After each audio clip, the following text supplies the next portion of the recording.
everybody. We're back. Ladies and gentlemen, my first guest tonight has won 11 Emmys for his work as a sportscaster and a talk show host. These days, he's the voice of the NBA on NBC. Please welcome Bob Costas.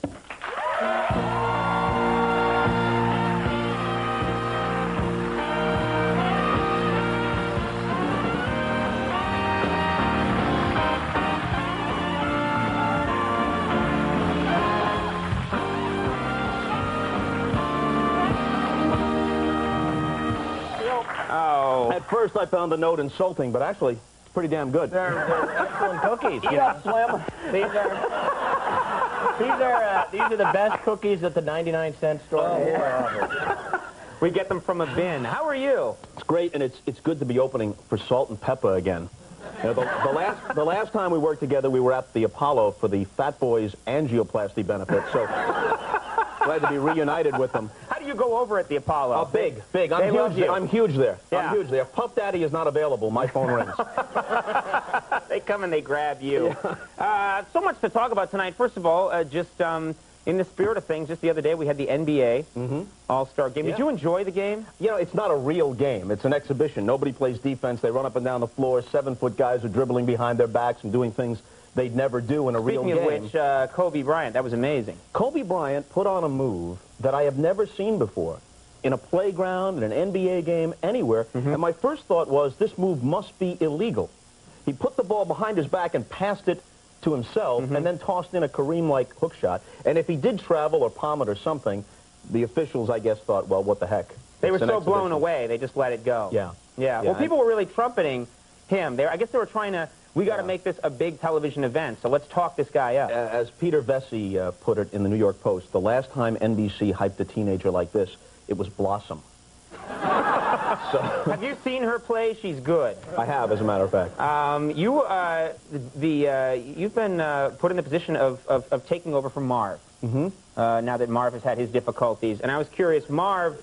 That's how I refer to it because I'm a very gentlemanly sort of person. I was curious. He was famous for having that yes, which people seem to love. Is there pressure on you now to adopt your own catchphrase? Well, you know, I've been working on a few, running them by people. I was toying with, hold all my calls, Agnes. We're going to overtime.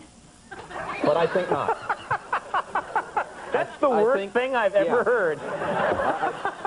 I believe you may be correct. Hold all my calls, Agnes? Yeah, we're going overtime. I thought about that, and I quickly rejected it. Yeah, yeah.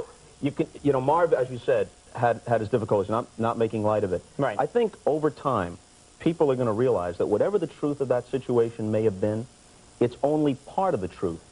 And this guy had a long, long career, and people liked him as a person and as a broadcaster because he had characteristics and qualities that made people like him. The guy is a great broadcaster. He's a good guy, and he was damn funny on the air, too. He was a very funny broadcaster. Dry sense of humor. I remember one time the Knicks were playing the Bulls in the playoffs. It was a Saturday afternoon game, and they came out of a commercial, and the marquee of Madison Square Garden was in the background, and overhead it said, Game 4, 1 p.m., Knicks versus Bulls. In the foreground, there was a bulldog, and you couldn't see its master. You could see the end of the leash, but the bulldog was sitting there, and the bulldog was dressed in a blue blazer and tie, a beret, and he had a cigarette dangling from his mouth with, like, the ash about to drop. Now they come back inside. The Knicks and the Bulls are on the floor. Marv lets a few seconds of dead air go by, turns to Mike Fratello and says, Mike, always so troubling when a dog smokes. To me, that's good stuff. Right. That's good stuff. Let him do what he wants in his private time. Bring him back.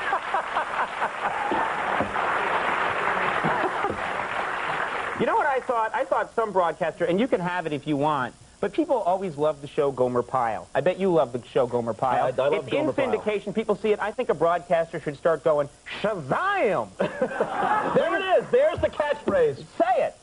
Shazam! Yeah. There you go. There you go. You're set. So if I say that, I'm doing the Pistons and the Bulls on Sunday. Yes. What do you give me if I say that when Michael Jordan hits a three? I will give you $140.